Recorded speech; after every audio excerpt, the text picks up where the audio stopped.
Hello, everybody. To see who's here, let's check this out.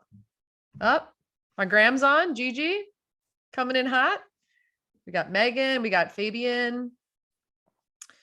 Kim, welcome. I'm excited. We're going to give a couple minutes just to kind of let everybody get in the room. The numbers are popping in. Nicole jumped in. Kelly, my mom, Mama Merrell, always supporting. Hey, Brett. And we will just let everybody kind of roll in before we get started. I think I have to meet Mama Merrell and Gigi. 100%, 100%. Yes, it's great to see everybody. This is an interactive show, so please use the chat. Oh, she said, please do. Please use the chat to talk with each other. And Roanne, our community manager, who makes sure that everything moves along smoothly. She is here to help to get the most from the show. If you guys have any questions you want answered on the show, you can use the Q&A function. And so I don't miss it with everybody, because if you're throwing it in the chat, we may miss it while everybody's chatting with each other. So if you have any questions for Kim or myself, once we get started, just make sure you throw it into the Q&A. Yes, Brett. Brett is the catalyst that got the future of impact rolling. So, oh my gosh. Yeah, we'll get into this, but when we talk about relationships and kind of like how things, Chad introduced us, that then, like when we talk about that, it's always really fun to see Social capital, where it's at. 100%.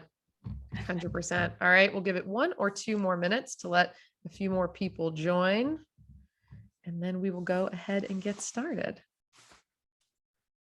Yep, we got Kelly in the house. My wife just jumped on from the other room. I thought we could make it like a live audience show and she could just be sitting like literally right in the room with us. That would be so Stephen Colbert of you. I know. One person, a 1-person audience. Awesome. Gareth joining us. Hey, Gareth. It's always worth it. Gareth hears this 1,000 times a day, but he's like a huge Star Wars person. And when you have a Zoom with him, he has the coolest background you've ever seen. So we will definitely have to have Gareth on the show so everybody can check out his background. He also does some really cool stuff with drone technology. So he's very on brand, very on brand. Probably better than my Airbnb art. Yeah, your floating ladies. My floating ladies behind me. Awesome. Hey, Pablo. Hey, Hollywood. Awesome. All right, well, let's go ahead and get started. Welcome to the Future of Impact, our first live guest show. So I'm excited to have my good friend and hopefully soon to be neighbor, Dr. Kim Flores. Kim is the co-founder and CEO of Hello Insight. They are an online platform that leverages AI and research-based tools to evaluate social emotional learning in order to truly understand what it takes for a young person to reach their fullest potential. We talk a lot about impact data, not just the measurement of it, but the analysis of it. And we're super excited to have Kim here. She is the expert in it, not only in just impact data in general, but as it relates specifically to social and emotional learning. So couldn't be more excited to have you, Kim. Thank you so much for being my first. I'm so excited to be the first one here. It's kind of setting the bar, I guess. I don't know. Should I go low high? Or should I go high? Go high, go high. We want the highest bar set. I would love for, we're going to be covering a number of things here, talking about measuring and analyzing impact data, how to make it accessible for everybody. How do we evolve that, the measurement and analysis of that and implementation in an ever-changing world, especially, the last 2 years it's been wild. And then hopefully you'll be able to share kind of some real life examples, some kind of, case studies or just things that you've witnessed in your career, especially over the last few years. But first, just to kind of level set with everybody who may not know you, now they're lucky to know you. Just if you can kind of give everyone a brief, overview of kind of your story. I always think it's interesting that no one's path is ever a straight line. And so I'd love if you could just give a quick little overview before we get into the meat of it. I was a small child. No, I don't know where to start. I guess I think I always say my career started as an actress, and I think I always say that because it was as a young person from Florida, which I am in good company in this room for folks from Florida. You know, I wasn't doing so hot in school, and so I moved to New York to become an actress. I think I had no idea what that was at the time. Um, but something that happened to me in theater, which was super important for me, is that I learned that I could learn. And I didn't know that honestly before theater. And I hadn't been doing very well in school before. And so there I was in New York, and all of a sudden I'm reading Shakespeare and I'm going to the art galleries, and I'm learning in ways that I never had done before. And in that career, at some point, I decided to go back to college. And the question that I had was, how come I could learn in school and I couldn't learn in school, and I was learning in theater? And that really was kind of my dissertation question. It was the question that I continue to study, and I think I continue to study to this day, is how do we create environments where young people can not just learn, but grow and develop? And that question really started coming to my mind and into my life in the theater. So from that question, my mentor in college, that I thought that I was going to perform my way into college, because I didn't think that I could get there on merit. and so I met a professor there who said that I should get my PhD, which I didn't know what that was at the time. She told me it was going to take 6 to 10 years. I told her I was out. I was like, no way, I'm not doing that. But I was curious, and it was a question that I had asked myself. And so I continued to pursue that question, and it led me into studies of participation and how do we create environments where that are participatory and collaborative in nature, because there was something to me about being in theater that was collaborative, and the act of creating something together, I thought was very important. And so I started studying that, and started studying how to engage children and youth more effectively and efficiently. And the time that the International Children's Rights Treaty was being created in the world. And for folks who don't know that treaty, there is a children's rights treaty that every country in the world has signed, except for the United States and the failed state of Somalia.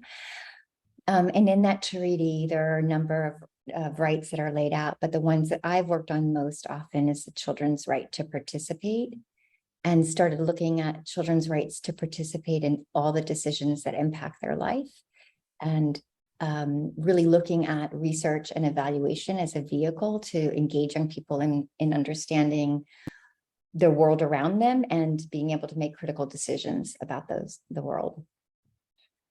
That's amazing. It's pretty amazing to go from, I don't know that I can learn in school, and, then learn the theaters where I learn in that exploration, into getting your PhD. I bet had someone told you many years prior to that you would have your PhD, that you would have thought they were crazy. Yes, my mother still says that to this day. She said, I don't know how this happened. Absolutely. So, and then, okay, so, all right, we'll keep this. I can talk to you. I could talk to Kim for days on end because of just her breadth of knowledge, and just how, connected you are to this work. I would love to kind of understand how, from that point of, where you left off on this story, into what happened between then and getting into, what Hello Insight is today, the creation of Hello Insight today. Yeah, it's funny. So, the field of evaluation at this time, especially in the nonprofit sector, really was pretty nascent. There wasn't much going on in the field at all. But what happened was, I'd been working internationally a lot, and working mostly on how do we engage children and youth in studying their own lived experience. And I was in New York, and the No Child Left Behind Act had just come down, and the nonprofit sector was just freaking out, because they're all, the sports programs and arts programs are all of a sudden saying, oh my gosh, now I have to prove our impact on school grades, because the kind of federal mandate was that nonprofit organizations really start to be able to prove their impact on school grades. And, so it's like ice hockey in Harlem and Harlem RBI, which is a baseball program. They were like, how are we impacting school grades?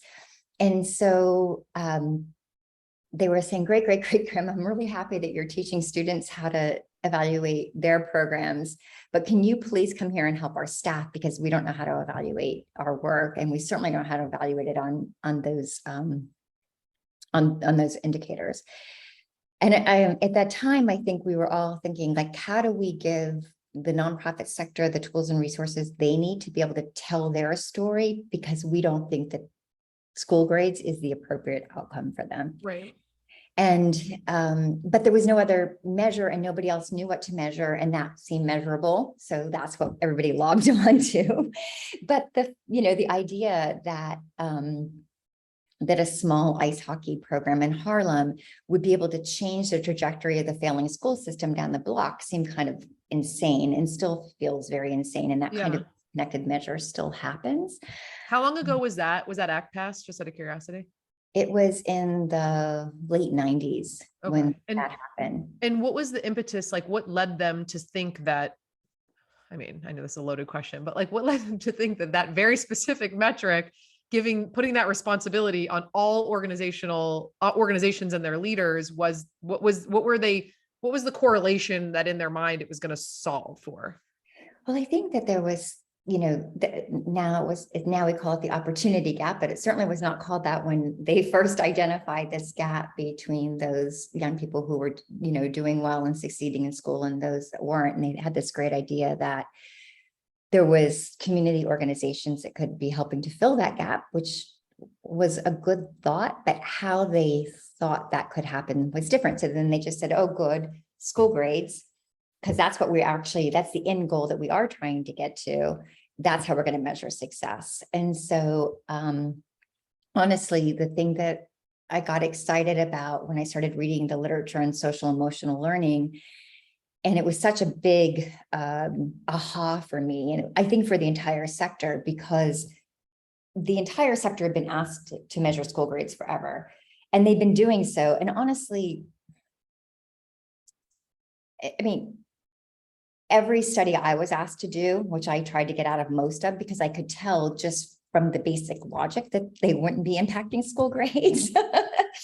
But study after study was being done. And actually, I think that we were seeing that most programs were not impacting school grades, which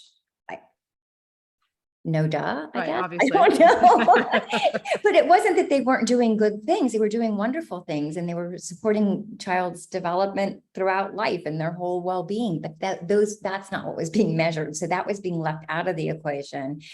And so I think some of the work around social emotional learning started to be very interesting to me, because what we were seeing from that research is that when young people have a positive sense of identity, have strong well-being, have social skills and social capital in their lives, they are much more likely to do well in school. They're much more likely to do well in career.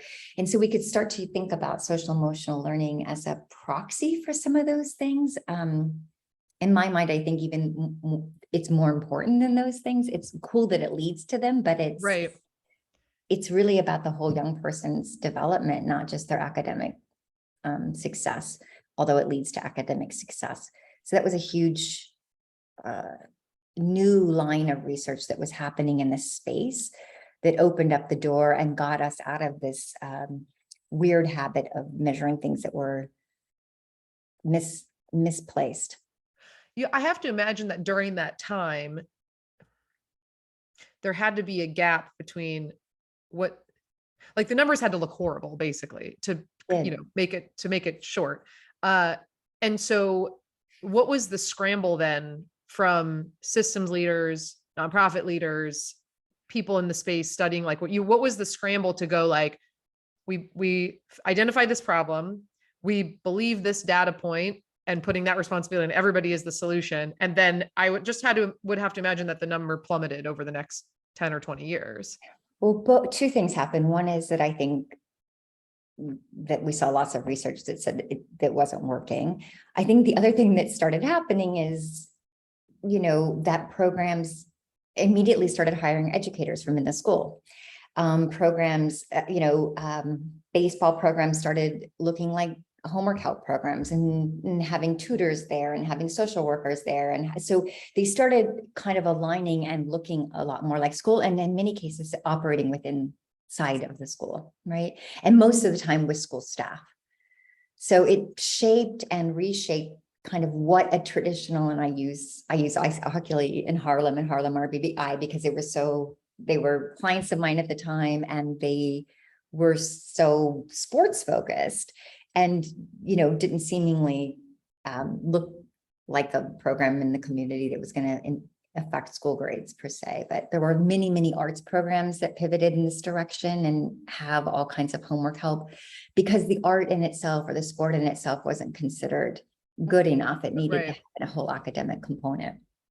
It's interesting because I pick up so many insights every time we talk, or just different ways of viewing the world. But I think for, the thing that feels the most relatable to anybody on this call or on this show, regardless of what space you're in and kind of how you came into this conversation, is the macro view of how we got to the place we're in today, which is I feel like parents, many of the people on this call I know are parents.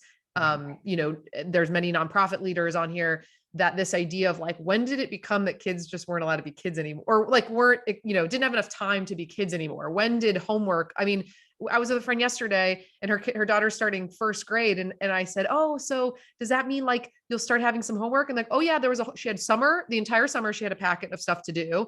She had homework in kindergarten. And I'm we were organizing our, my baby box, that my mom gave me a few weeks ago. And it was all I did was draw pictures of hands. I drew a lot of pictures of hands and turned them into a book. And that was, 30 years ago. Yeah. Isar, let kids be kids. In Hollywood, pointing out music is known to help with math learning and excelling at it. So I'd love to take this. Isar did it again. He really wants us to let kids be kids. I would love to have the leap now from just this kind of what this created. And then at that time you were in the consulting space. And then where did this, now the next kind of leap, we've now kind of gone from your childhood leap into this curiosity and this kind of life commitment to this study, the consulting awareness around why this was, being set up for everyone to fail and for kids to be the unfortunate, kind of victim of the whole thing. And then now this piece of kind of this next step of, you were working with a very particular kind of client and you were looking to expand upon that. And then what happened from then on? All right. But Jess, I got to go back to the let kids be kids thing. Go. Yeah. Got to go back. Yeah. No, I think it's really interesting because I did a round of speaking engagements a few years back called the In-Between Times. And what we were finding, and I'll share how I know this in a minute. Once I answered Jess's last question, but one study that we had done showed that young people are so over curricularized, and after school programs even became so over curricularized that we're just moving young people from activity to activity. And actually what we count at the federal level as well is how many activity hours that young people get, and how many hours of homework help, how many hours of snack time did you have, how many hours of STEM, and so that's the way we count. Now that's the way we count success, a lot of number of hours that young people got things. But what we've learned over time is that the highest predictor of social emotional growth is the relationship between the staff and the young person. And when I went out and started talking to staff and asked them, when are you doing that? It was during the transitions. And so I kept saying to funders, so y'all are funding a 3-hour program, and the only thing that's working is a transition between the activities. And we're not measuring that time as anything. So another misstep in measurement. But okay, well, hold on. I'll save my next question for the next part because I feel like that'll derail us, but I'll put a pin in my next question. But yeah, if you can go back to kind of now that next bridge. The next bridge. So, all right. So I was doing a lot of what I can call evaluation capacity building, which is really supporting staff to learn how to do studies of their own programs, was part of an initiative that I was working on with the Robert Bound Foundation, where the foundation really felt like if we didn't give out of school programs the opportunity to study and share their own narrative, that we were always going to have this weird assessment of success. And so at the time, and it was before the floodgates had really opened, we really thought that we could give nonprofit staff the tools to study their own practice and to name their own practice and to start to talk about what it was that they thought they were doing that wasn't just school grade increases. And so I did that for a very, very long time. And after the economic downturn in 2010 happened, I went to all my funders and said, okay, you're probably going to want to put your capital into programming because we're in trouble now, and you're probably not going to want so much capacity building and support because it's just the nature of the moment. And then I had the opportunity to go work and run a foundation that was supporting the early research in social emotional learning. It turned out that I was wildly wrong, which is not the first time in my career, but good to know I was consistent. I was wildly wrong. Evaluation did not go anywhere. In fact, I would say it grew probably several hundredfold in the United States at that time, because I think funders were more interested in ensuring that they were spending their money wisely. And so the American Evaluation Association, I think we went from maybe 1,000 to 20,000. It seemed overnight. And it also was the case that the nonprofit organizations in this country who could afford assessment and measurement were growing in revenue, and those that couldn't afford assessment and measurement weren't growing. And those divide, or that gap, fell across socioeconomic lines that everything in this country fall on. And the larger organizations kept getting larger, and the smaller kind of grassroots community organizations that were serving the most kind of marginalized young people were getting underfunded. And the question that I began asking myself, does every nonprofit in this country need a PhD on staff? And is that sustainable? And it isn't. It's silly. It seems like a silly question, but it's a serious question, right? If you can't afford to prove your impact, do you ever get funded, and can you ever get money down into the communities that need it the most, and down to frontline staff who need it the most? And that was the question that began the foray into what's now Hello Insight, which is there a way to do it? Is there a way to decrease the cost of evaluation and increase the quality of it and make it accessible to anybody who needs it? Can you, for context, give what the cost would be to bring in somebody at that level of an organization compared to like what you've been able to by developing this platform and by using technology, like kind of just to give the scope of like it went from this to this so people can understand? So when I was funding randomized control studies at the foundation, most of them were $500,000 and $1 million plus initiatives.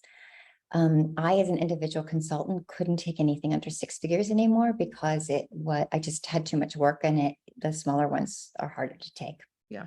The average person in the Hello Insight platform pays $2,000 a year, right, as a member. I mean, let's just take a pause there, guys. $500,000 to $1 million. I mean, the majority of nonprofits in this country, their entire budget is that or less.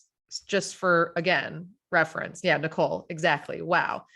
So to go from that, and how many years from the ideation of Hello Insight, what became Hello Insight, to like the actual practical being able to deliver that product to a nonprofit for $2,000 a year, like what time span did that occur in? Well, honestly, the first tool didn't take that long. So a couple of things. One is that it occurred to me as an academic who was standing in front of frontline staff that I was often saying things where their eyes were kind of blurring over and they were thinking, what is she saying? What are those words? What does it have to do with me and my practice? And like, and so we started with the idea, if we could get frontline staff data and information when they needed it, that data could roll up to larger studies, right? And so for us, it was really important that we create a platform that be wildly useful to somebody working in a classroom with a group of young people. And if we could nail that, then we could roll up the rest of the data versus what typically happens, which is there's this giant study and we all make frontline staff gather a bunch of data for us. They never see it again. And then we go off and publish something or show it to funders, et cetera, right? So we started by I started by coming back to New York and asking the Robert Bound Foundation, who supported me in this crazy initiative, and they were sunsetting. And I said, I have this idea. I think we can run a cohort and I can get all your grantees to use the same instrument to measure something, and we can build that together. And my program officer said, you're going to fail. And that's fine. We're going to support you anyway, because we love you and we're going to let you try. But in 3 months, when you fail, we'll pivot and do it the way that you always did it, which was help each organization create their own tool. And I said, okay, but I think I can do it. And so that cohort and another cohort of grantees were the first two. And I think together we were about 40 nonprofit organizations and several funders that came together and said, hey, here's the latest research in social emotional learning. What resonates with us? What doesn't resonate with us? What do we see happening for our young people? And then what are the practices that we want to see every time we walk into a room with a young person? What do we value? At the time, we knew a lot about why social emotional learning was critical for long-term outcomes, but we honestly didn't know it was promoting it. So I took a hunch that frontline staff and nonprofits knew how to develop it. They just hadn't articulated it. And so we started just talking about it. What do we think? What do we want to see every time we walk into the room? What's the secret sauce? And getting down to some key items. So within 6 or 8 months, we had our first instrument and we were testing it across those 40 organizations. Probably by year 3, we had an actual tool and a platform that was delivering real-time insights to frontline staff. So it took us a while, and then now we have the platform that we've developed. We have 9 or 12 tools. I'm always fudging with that one because we have 3 or 4 in the background, but we always are iterating new tools within communities. Like right now, we're developing with the Children Nature Network, an outdoor tool that's going live in a couple months. And so we're often iterating with a community of people, putting it out. The thing is, we can get what takes the longest time and is the most expensive is ensuring that the tool is working across race, class, gender identity, et cetera. So you have to get a lot of data in to do that. How much do you need? Like what scale do you need for it to be relevant data? The truth is because it's about each subgroup. So it's age and gender and gender identity and ethnicity. So each subgroup has to have enough data in that subgroup for us to know it's working for them. So you want, it winds up being several thousand young people. Right. And then the more we get, the more precise we can get as the data grow. But in the beginning, it's several thousand young people to ensure that it's working and that we can validate the tool. But doing that for an individual organization takes forever because they just don't have that many young people. But Children in Nature Network, for example, we put that live and within a year, because I think like 60 or 70 organizations are using it. Or part of that network. So once they go in, then we're able to quickly validate the tool and then put it into the platform and they can see their live results. And then can you see like a broad, like a macro level of like all the results, like not identified, I assume, by each individual organization, but just kind of like in the space, funders or organizational leaders or government, anybody who's interested, are they able to see like that, the results of it to kind of make assessments of how to, revise programming or how to like create new things? Exactly. So like usually depending, but the actual nonprofit member owns their own data. So they can see their data, I have a group of 5 kids. I can see my young person's data. My boss can see my data, my executive director, the board, however, and you can share. We also have data sharing agreements. So for example, the Y USA is one of our big network clients. And so we often, when Ys come in and buy us, we ask, are you willing to share your data with national? They generally say yes, because they get a discount. And then that data is shared into a platform with the Y national. So we can roll it up or down. And then often we're asked to mine the data for key insights into a sector. That's great. There's a question that Brett asked that I think kind of tees up and like I paid him to tee up some questions for me that would be good segues. He said, Kim, how does Hello Insight practically change the grass level root nonprofits? Is there any way to support smaller nonprofits? Yeah. So, I mean, I think a lot of our nonprofits are tiny. And so I think a couple of things. One is that we give them a language to talk about what they're doing that they didn't have before, right? So they're able to immediately go, oh, we're measuring research-based outcomes that we know lead to long-term thriving. And this is a validated tool. And then the other thing that they're able to do is that what happens in real time is we not only show you how your young people are doing and how they're growing, but also what it is that your staff are doing that's driving that change. And so even at pre, when you test a young person at pre, we're able to say, hey, for groups of young people just like yours, because we're using the larger data set, here's 3 or 4 practices you really should try out that are going to work for this group. And so immediately they get some insights about how to shift their practice. I always think that the thing that I hear the most from frontline staff is, oh yeah, we do that. I didn't know that. Like, I didn't know that was a thing. Like, I didn't know it was important, right? Or there, I mean, even the engaging with young people in authentic manner, like people have disregarded how important that practice is. For example, we know that in sports programs that boys do better when you challenge them, but girls don't. Girls do better when you share power with them, right? So we can give you some very precise recommendations for the groups that you're working with and the age groups, et cetera, of how you could better interact with them to increase their outcomes. So we're always learning from the larger data set. Yeah. And helping to, it gave me chills when you said that, because it gave me a flashback to a basketball team I was on. If my mom's still on here, she's going to laugh at this. A basketball team I was on in like 4th grade. And the coach, he, in his mind, because he was a guy, he thought be aggressive to motivate the girls on the team.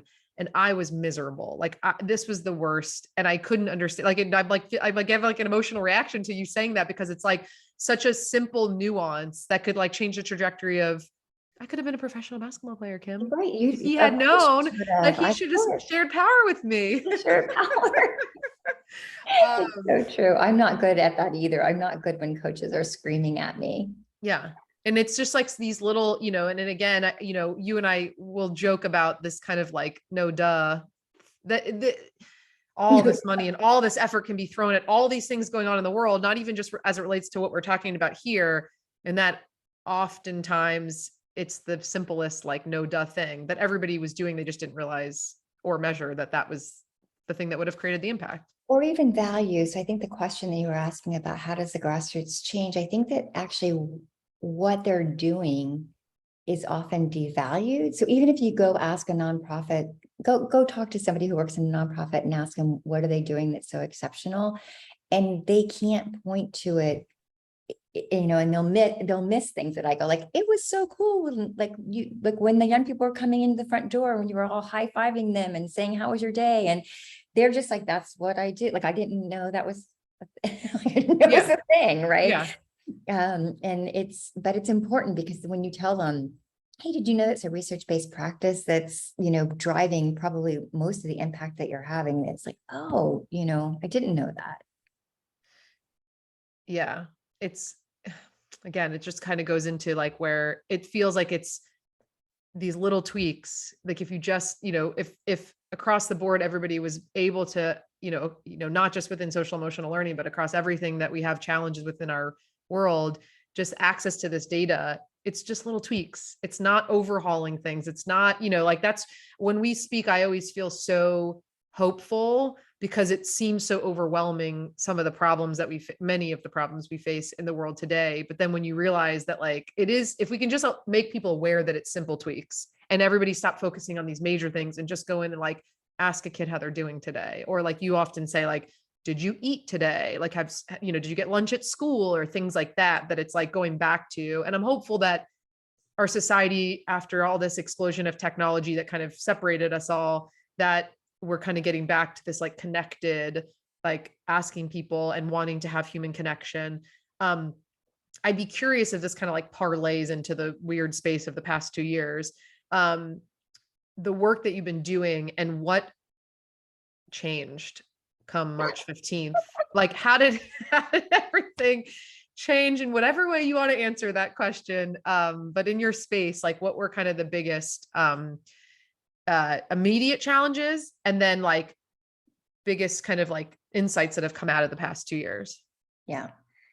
Well, I mean, the immediate challenge was that all programs for young people stopped. And then I spent most of my time teaching people how to use Zoom and Slack. So it's like, forget about measurement. Can you just teach us how to use Zoom and Slack? And, people pivoted that could pivot into an online environment like this and tried to get super creative. Honestly, a lot of sports programs kept going. Some were able to keep going outside and some not, but there was just a massive pivot that way.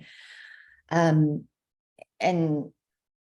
so endless amount of staff stress happening. I felt like if I wasn't on the phone with frontline staff who were crying, then I kind of wasn't doing my job or something. Like frontline staff were in crisis, just struggling with their own personal family challenges, needs, et cetera. And then also dealing with the families that they were dealing with in community and delivering food and all kinds of things that people went in immediately into help mode.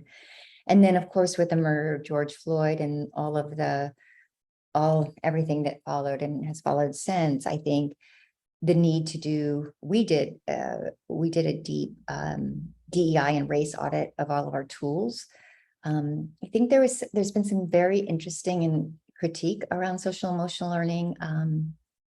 Dr. Dina Simmons, one of my favorite people, said we have to be careful that SEL doesn't become the new white supremacy with a hug.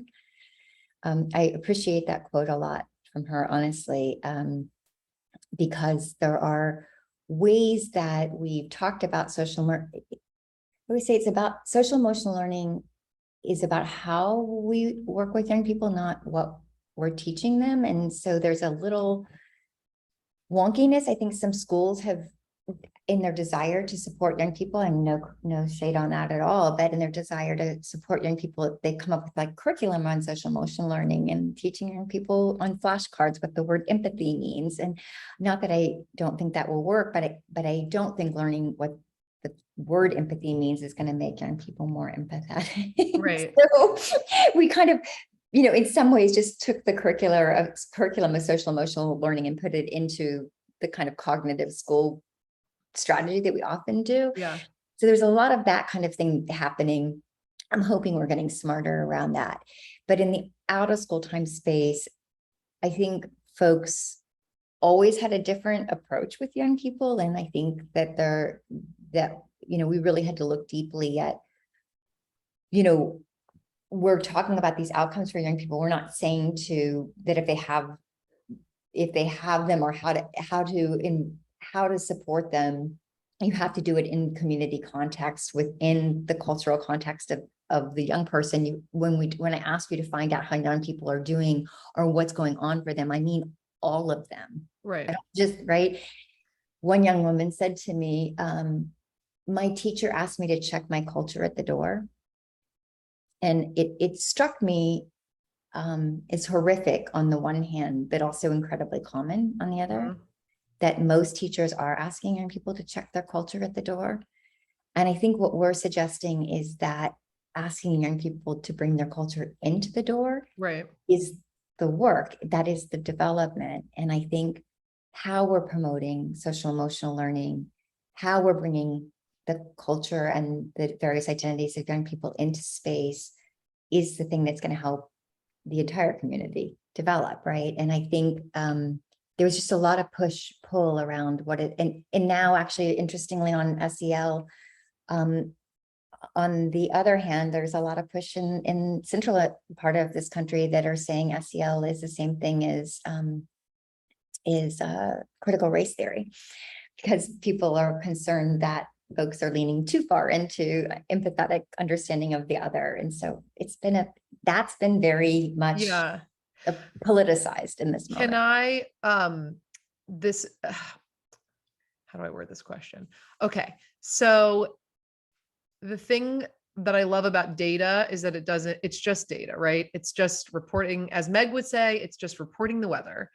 How does the data element of what you do, which is it's just data, help to remove the politicized or the kind of like, whatever the yucky feelings are around like why we all can't as humans just get together and have this conversation about like how we all can do this life well together?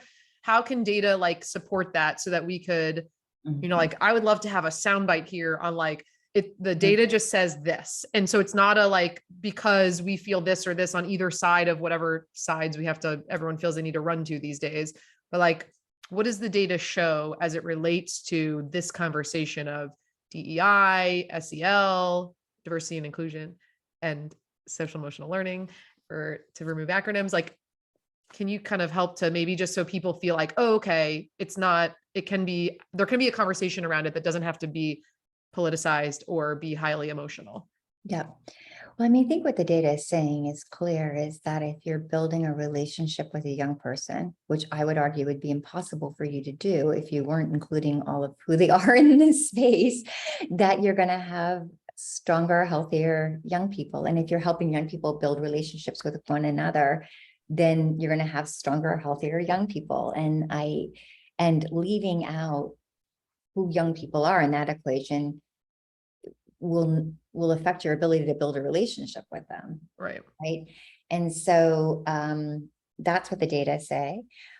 I also think that, again, what you're measuring and how you're measuring it helps. And something that we're very attuned to is that we're constantly in community updating measures, testing new things behind the scenes to see if we're missing something, which happens a lot, right? Like, for example, we've been working in the area of sports for a while, and we know what predicts growth for young people in sports. And there's also something that's happening in sports that we're not measuring. We have no idea what it is. We don't have no idea. We have some idea now what it is. There's something having to do with the coaches being brought up through programs. So most coaches have come through or from the community have come through the program itself. So they're kind of a near peer, something interesting about that. And there's also something interesting about competition, I think, that we're learning. But we'll start to test those things behind the scenes to see, hey, what are we missing? Something's missing here. We don't have it all. We have part of it, but we don't have it all. Yeah. So constantly, the tools aren't dead tools, are not just right stuck there, right? Which is different than a lot of other tools that kind of get put on the shelf. The other part of it is that we work with young people, with frontline staff, with funders, et cetera, to make meaning of data. Because yes, data is data, but then there's like, well, what does that mean? What does it mean to me? And I do making meaning sessions where I make the funders go in their own room by themselves. And I have the young people go in the room by themselves. I have the frontline staff go into a room by themselves and the middle management. And then they all go make meaning of the same report. They all come back out with a very nuanced narrative, not different findings, but a very nuanced narrative about what that data means for them. And it's interesting. It's not different. It's not like different findings. It's just that the funders go into the room and start talking about like, oh my gosh, we asked everybody to meet certain targets and that seems silly. We shouldn't have asked them to do that. And they come back with, oh, we should have benchmarked differently. And the EDs are all thinking like, oh, we mentioned that benchmark that the funders told us to make. How do we make this sound better? and the frontline staff have redesigned their entire program to meet the new needs of the young people. And the young people have come back going, wow, how come all of our peers didn't feel like we were connected? We should do more work on, building brotherhood in our space together. Oh, young people are the best. Like, and then throw all the other reports and just take the young person's interpretation of it. It's so interesting. We were having a conversation right before we went live about like, when do things change from when you're a young person to like becoming an adult? And that, I don't know, that just brings up for me, like, when did it go? Like, give the little people the power because they just know everything. Like, they are just more connected to the source, like to your own source of like, they're all asking for like, just let us be like compassionate, empathetic, and play with each other. Like, just let us explore, just let us like connect. And then I don't know what we do to it. We make it less than that. We make it not as good as that. So Make that's it not as interesting. good as that. And then what Yeah. do you do? So then what happens? Okay, so that we separate into all these rooms. We have all this information. Yeah. What happens next? Well, then usually I'll have everybody tell each other their story, which I think is generally pretty elucidating about how we've attacked the same data, right? In the case about the young people coming up with the issue of brotherhood, they decided they wanted to come up with a peer mentoring program for their near peers that were younger than them, that weren't getting as much brotherhood as they were in high school. Then the frontline staff went like, yeah, that's true. We should add that into the redesign. And funders changed. In this case, actually, I'm thinking of right now, the funders actually did say, oh, that was really silly. Like, we asked you for some crazy stuff. We should probably not ask for that. That was silly. Which alleviated the stress of the executive directors who are trying to figure out how to message something that they weren't doing so well on. Right. Funders better. Which is another huge, challenge, I think, in the nonprofit space compared to the for-profit space, which you and I talk a lot about this, in that we have the flexibility as leaders of for-profit organizations to fail. Like, we have the ability to fail. And I feel like in the nonprofit side, leaders, and it's like, how do you grow and innovate and push the boundaries and learn if you are penalized so much on failure that you can't even go anywhere near it? So you just have to kind of stay in this lane of safety as the world's evolving around you. And failing on measures that you didn't set for yourself. And that probably likely don't work, like aren't actually. So it's like, okay, well, we have to get it. Yeah, it starts to get a little complicated. If anybody there's been a ton of comments. This is the section where I go in and read some of the comments because I've been so engaged in this conversation that I kind of missed them. Meg said, thank you so much. The DEI context is so important. Thank you for bringing that up. Brett said he enjoyed seeing everyone. Can't wait for the next show. Need to go and put the profit in for-profit business. LOL. My mom recommended a book that she has been telling me a lot about. It's called Thinking Fast and Slow by Daniel Kahneman. Brings some interesting context around the subject that we were talking around, kind of like data and DEI and social emotional learning. Yeah. And Isar pointed out, as well as Meg, this story of like breaking, Isar pointed out what an interesting exercise to put everyone in separate rooms. I think even Isar, I would say even from a for-profit standpoint, like to have information that the business is looking at or that customers are coming back and saying, and for everybody to go into different rooms and analyze it and come back is a really interesting exercise from an organizational standpoint, whether you're nonprofit or for-profit. So a group of young people that we've been working with for a while with the Annie Casey Foundation, they decided that they want to create a guide, and actually we'll have it up soon. I'm happy to share it, but they wanted to create a guidance document and video about why and how adults should make meaning of data with them. And so it's a great guide. It's like a 5-page guide that they created about how to set the stage, how to build trust for the exercise, how to bring them into conversation about data, because we often are gathering data about young people, but don't ask them what they think it means. That's very interesting. And we have, I'm excited because the bridge of your and my relationship, Chad Bernstein, who I believe is another doctor. Is that true? Am I true there? It's true. Yeah. Guys, we are having, my Grey's Anatomy dreams are coming alive. in a different space. All these doctors. In November, Chad is going to be a guest on the show, which will be so fun. But Chad was actually how Kim and I met. And he is the executive director of an amazing organization called Guitars Over Guns.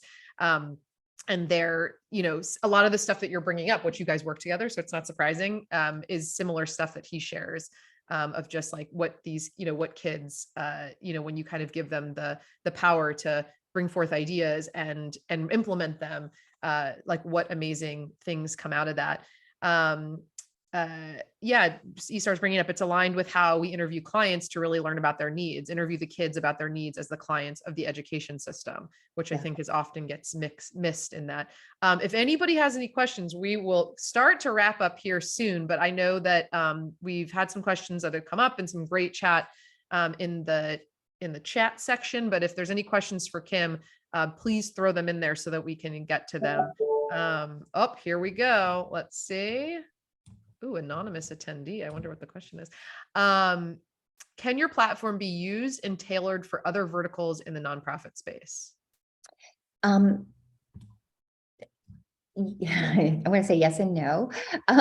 We haven't been doing that because we're trying to stay in this vertical, in the youth serving vertical, but it can be. And we've built other tools. For example, we have an organizational effectiveness measure for nonprofits. And we also created a volunteer measure for the Points of Light Foundation. So we've created other similar platforms with other similar measurement in them. And then we 5 years ago pivoted to really focus on Hello Insight for a suite of youth serving tools, but we're always building into it. We're building a new tool in Latin America right now. And like I said, the outdoor tool. It's always building into the platform, but mostly right now in the youth serving space. Awesome. You and I, we've talked a lot about focus too, and how We're trying to stay focused. It's like, oh, just stay focused. Don't it's like shiny object. I know. Awesome. Okay. Interesting. Would your tool help evaluate what kids have learned in a cooking and nutrition class with a pre and post survey? Yes, it could, especially if you're trying to teach them other things besides cooking. So for us, things that we're looking at is positive identity growth, empathy, social skills, self-regulation skills, sometimes depending on the tool, sometimes collaboration, cooperation, critical thinking, those kinds of things. If we're trying to also support young people to develop some kind of social emotional learning through the creation and cooking together, then yes. Awesome. Well, we have every kind of program in the platform. I think we have several thousand, and all of them yoga and cooking and any kind of thing you can think of. That's great.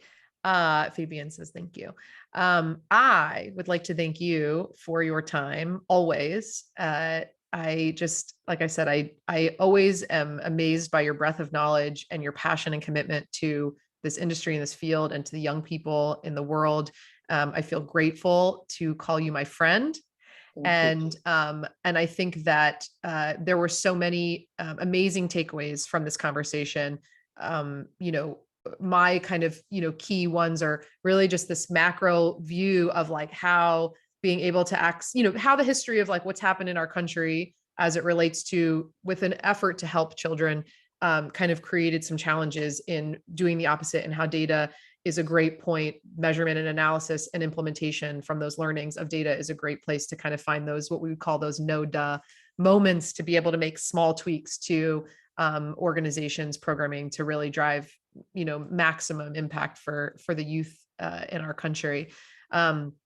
If our audience wants to connect with you, what is the best way if they want to learn more?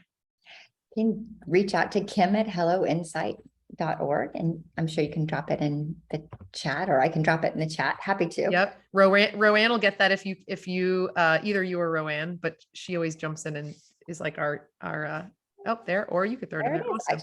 Perfect. You did it. Hold on. Ryan will throw it to you. Throw it just host and panelists. She'll throw it to the rest of the group. Oh, I'm sorry. And we'll also put this out on the recording for everybody who's watching this.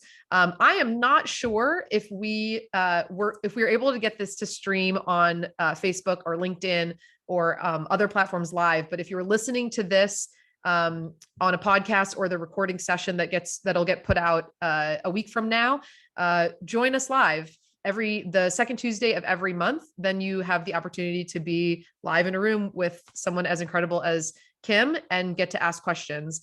If you want to learn more about what we are doing at 1 Degree Impact, you can visit us at onedegreeimpact.com or follow us on Instagram, TikTok, LinkedIn.